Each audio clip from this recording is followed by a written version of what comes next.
Welcome to Visual Studio Online Fundamentals.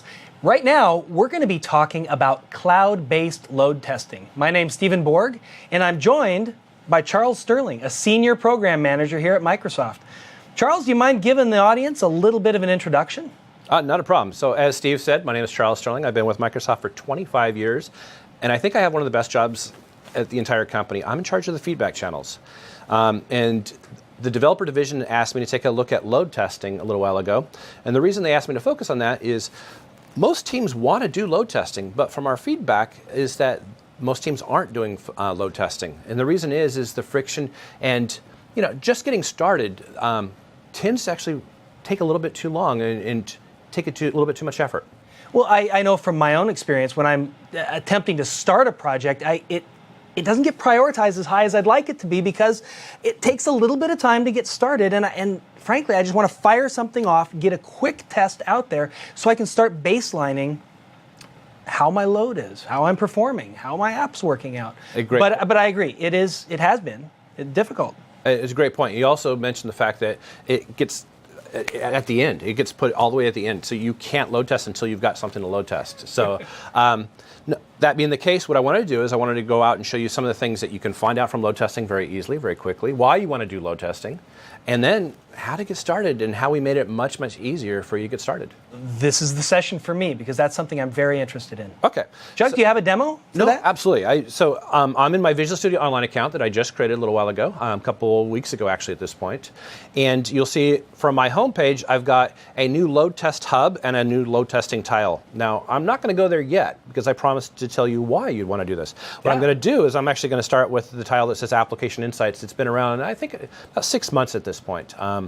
So looking at my Application Insights, I've got my website that I've been working on for the last couple of weeks. And you can see I've got my dashboard that was created for me automatically. And it's saying that somebody is actually just accessing it. So somebody out there in TV land may have just hit my website, in which case, thank you very much. You're one of the 4 guys that have.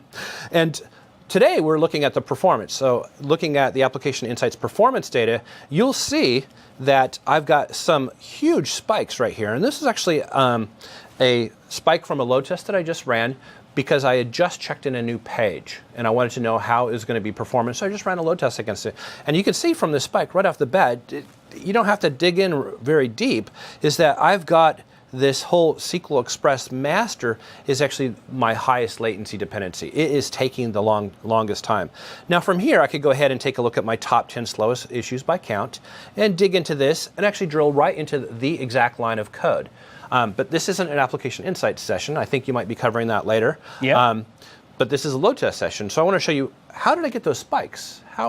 What was involved with that? So I'm going to go back to my Visual Studio Online account. And like I said, I can either start with a tile or a brand new hub that we've got. So I'm going to go ahead and click on the hub. I have to stop you for a second. That's really cool because what you did is you were able to load up your website, your login, that fast, and notice where that problem occurred. And you did that by generating a very fast, some load against that. Absolutely. And awesome. And it only takes, it only asks for 2 questions, and one of them you don't even have to supply, which is a name. So here's that little web application I've been working on, my Parts Unlimited website. I'm going to go ahead and grab that URL, and I'm going to go ahead and paste that in. And at this point, you probably want to call it something other than sample load test. Otherwise, you'll have lots of those, and you won't know what's in there. So we're going to go ahead and call it Parts Unlimited. And, I didn't see those problems until I actually got over 50 users. So we're going to go ahead and set it to 200, and we'll run it for 4 minutes. And I could go ahead and set my think time. It turns out for that particular problem, that wasn't relevant. And in my application, I'm very embarrassed to say I'm not even differentiating for browsers. I'm not checking for even like mobile browsers and re-rendering.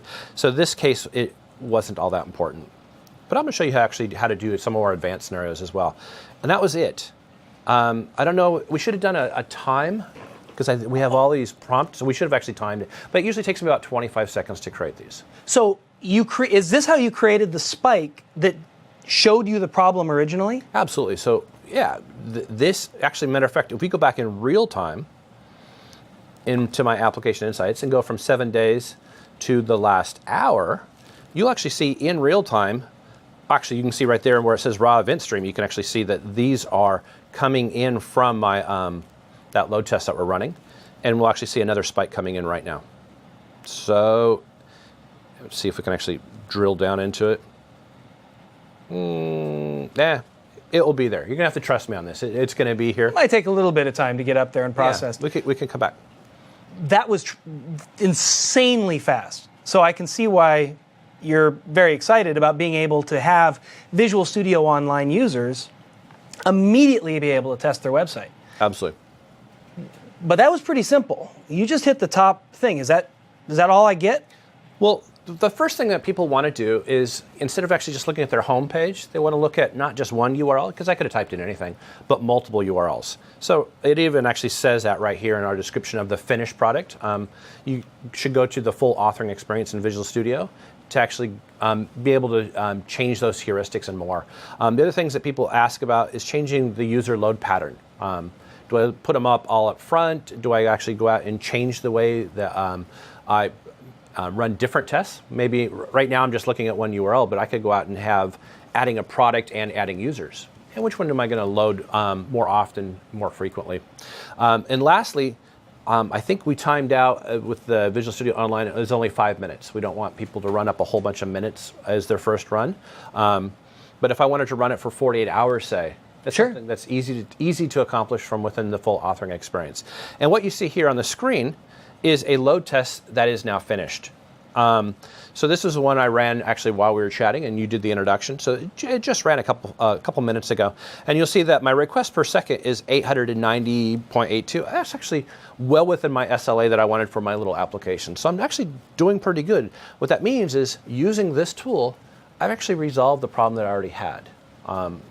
Now, let's go ahead and take a look at how do we actually do these more advanced scenarios. So to do that, I'm going to go ahead and start Visual Studio. I think it's in this one. And actually, you can see from within Visual Studio those runs that we did from Visual Studio Online. So if I want to do advanced reporting or regression testing, so I did a test today, and I want to compare it with last sprint. Are we gaining ground from sprint to sprint? That's pretty important stuff. Yeah, very much. I can see that in these archive views. So in this view that you see right now, this is entirely test runs that were made from VSO, but I've got runs up in here like Gary.load and my data bound.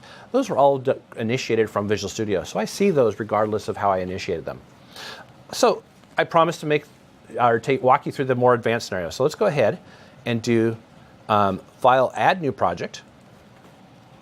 And since I'm a big fan of Northwest Cadence, we're going to go ahead and call this one the Northwest Cadence load test. And you're building a web performance and load test. Yeah. This is something else that the discoverability of our load testing could be better. But it is a load test, and we start with a web performance test as your initiation point. Okay. Your entry point. Great. So that's kind of how I specify these are the URLs I want to hit. Exactly. You define that first. In the web test. Okay. And you'll see that our web test gives you a much better experience than typing in a bunch of URLs. It actually gives me a recorder. So hitting the record button, I can go ahead and go to my home page. And let's say that I want to take a look at the About page. And you'll see right here on the left-hand side, it's actually giving me these URLs. You've got some UI work to do. Oh, yeah. My parts unlimited application, yes. If anybody's ever seen my design work, this is actually almost the penultimate of what I can accomplish anyways. So at this point, we're going to go ahead and stop this. I could go out and do advanced scenarios like data binding and pass and certificates. So this is what's happening here is it's detecting those dynamic parameters. So let's go ahead and not even bother. We're not going to show that. Okay. But this is how I get multiple URLs. This is usually the first thing that people ask from looking at the Visual Studio Online experience. Now, the second thing people ask about is how do I go ahead and add a user load pattern that's different than initiate all of them up front? Or how do I get more than 200, I think is what the limit was. So what we're going to do is go over here to our load test. Let's get rid of these dialog boxes that are stuck on top. And Northwest Cadence, probably... Highlighted? Oh, there it is. Thank you. And we're going to go ahead and choose Add Load Test. And we're going to call this one, like I said, I'm a fan of James Whitaker and exploratory testing, so we're going to call this one the Happy Tour, looking at the highlights of the application. at this point, rather than actually loading it up, and I could set it up to 2,000 or 20,000 or whatever the case is here, we want to step it up incrementally. I think you guys recommend that as a best practice at Northwest Games. Absolutely. Yeah. More realistic. Yeah. So we're going to go ahead and start it with one user, or a step duration, maybe 1 second, and a user count, or a step count. Every second passes, we're going to add 10 new users. 10 is great, and we want to hit that magic 2,000. I've seen issues with our database actually maxing out at around that 1,500 people, so we want to run 2,000 users in this case. At this point, it's going to ask me, how do I want to distribute those different web tests? I could have multiples of those recordings, and I want to know how I'm going to distribute those. I'm going to go ahead and leave it the default. At this point, you can see that I've got a couple of those web tests that I already created, and this is the one that we just recorded. So I definitely want to have that one. And maybe adding new products or adding new users. That's another good one. So basic traffic that you're going to see on your site on a regular basis is what we're going to look at. At this point, we want to take a look at mostly that recording, that happy tour. And well, it makes sense. That's mostly the load. People are looking at things, not necessarily adding products and adding new users. That's exactly right. Okay. And this is a do as I say, not as I do. Don't ever leave your web test called web test 1. It should be called happy tour or whatever it was that you want, the scenario that you were looking at. Sure. Fair enough. Okay, at this point, I could go out and change the network type. We're going to want to shove as much through this pipe as we possibly can, so we're going to leave that at LAN. At this point, I could go ahead and specify the header of the browser type that's sent across. And perhaps a lot of my users are using Chrome. I could go out and say that there are a lot of Chrome users, or etc. And I could go out and start specifying hard code and then distribute the rest. And if this were going to be only an on-premise load test, meaning machines I have access to that I've created myself, I could probably go ahead and want to specify performance counters and capture those directly. I'm going to show you a better way of doing this. Since this is a production system, you probably aren't going to have access to the performance counters directly from your load test. So I'll show you a better way of doing that, Steve. Good. I also mentioned the fact that if I wanted to do a run duration of more than an hour or whatever the case is, I could do that here. So let's go ahead and run this as 45 minutes. Now at this point, our test is ready to run. Now, I believe I set this up to either 2,000 or 20,000. I didn't count the numbers. I think it was 2,000 users. 2,000 users. So in looking at the scenario here, I would probably want like 10 computers to run that. So I would go out and ask Shad at your company or James or some of the guys that you got to go out and boot up and install 10 computers. And this is one of the reasons why people aren't doing load testing, is because they don't want to go out and buy 10 computers. They don't want to install the operating system on 10 computers. So rather than actually having you do that on local agents, we've got this local.test settings file. I'm going to open that up. And there's an option here that we should actually work on the discoverability here that says, I'm going to run this using Visual Studio Online. And now what our default heuristic is for every 250 users to spin up a new agent. So what's 2,000 divided by 250? I'm going to get 8 users, 8 machines. I'm going to get 8 machines that were created for me and provisioned that I didn't have to do anything just by hitting apply and close. So let's go ahead and run this, and you'll actually see that even though this was initiated from Visual Studio and the agents were running on the cloud, that I'm actually going to be able to look at it from my local load test manager and look at those reports side by side. I got to stop because I got to come back and revisit what you just did. So in the last couple minutes, you explored the website, you created the steps to walk through the website that you wanted to load up. You specified, I want to come in from these types of browsers in the header, and then you spun up 8 machines and are loading it with 2,000 users in a stepped load function. That is correct. And I did that in, I don't know, looks like 8 minutes according to your prompts. Excellent. That is something, that is brilliant. So you had a series of questions, I believe, Steve. Yeah, I did. So you mentioned that I could, if I was running locally, you kind of threw that out there as a side thing. If I'm running locally, I can just listen to performance counters, but there's maybe a better way to do this if I'm running in the cloud or if I'm running these load tests. How do How do I deal with those? And I didn't show you that. Thanks, Steve. So how did I actually make sure and grab the data from my application insights? This is what we're seeing on the screen. How do I capture this data from my production system? So going back into Visual Studio and taking a look at that load test that we just created, here it is, there is an applications node that was added as soon as I made it a cloud test. As soon as I made this a cloud test, it added an applications folder. It wasn't there before. And if I right-click and choose Get Performance Data, I'm going to go out and have available to me all of the components I've got registered in Application Insights. Now in this case, I want to go ahead and grab some of those performance counters. So what you pointed out, Steve, is since I didn't do this, is I'm going to have no performance data in the 2000 test run that I just did. So I'm going to go ahead and grab these performance counters and rerun another run. Now, if I'm doing the math right, I had 8 machines before, and I just initiated again. It means I now have 16 computers working for me. And then, of course, the second run will give me my performance data. So if we go back to Visual Studio Online, you'll see that that big spike I was talking about is now here. I can see all those request rates coming in real time.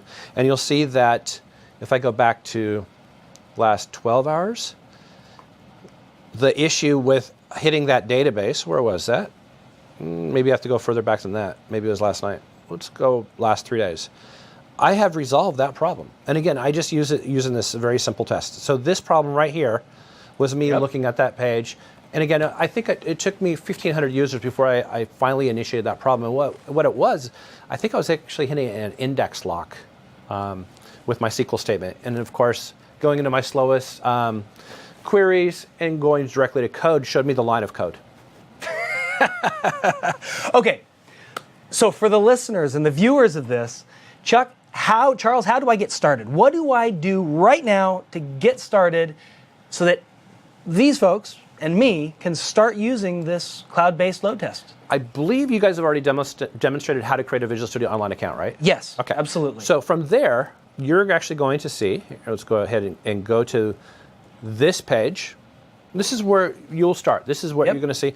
And actually what you're going to see the first time is a project creation, where it's going to walk you through a team project. Yep. Okay. We've created a team project. Yep, we're ready to go with that. So you're going to go back to your home page by clicking on this blue button, and that gives you a big tile here or a hub here. Both of those take you to the same place. I would recommend using the hub because this will never move. These tiles actually do change based on what's new. So going out and going into that load test hub menu is where you're left with supplying those two pieces of information and setting up your load test. Again, the problem with Teams not creating load tests because it takes too long, I hope that we've solved this for you. And one thing I didn't point out, going back to this homepage one last time, is that by default, you actually get 15,000 V-user minutes. So we ran a test for 2,000 users for 3 minutes. Mm-hmm. So we used 6,000 of our 15,000. So we would have used, less than half. Somewhere. Yeah, a little less than half. So your tests are free initially as well. And you don't have to run that big a test. That's fantastic. So 15,000 free minutes just for signing up to Visual Studio Online. I click the hub, enter the URL I want to test, and push go. That's right. And the reason mine says 2 million is this is a test account, and I happen to have access to the back end. Charles, I want to thank you so much for coming and introducing us to Visual Studio Online cloud-based load tests. I think it's been a phenomenal tour, and there's no excuse any longer to not firing up Visual Studio Online, reaching out and load testing your application. Charles, thank you. Thank you very much, Steve.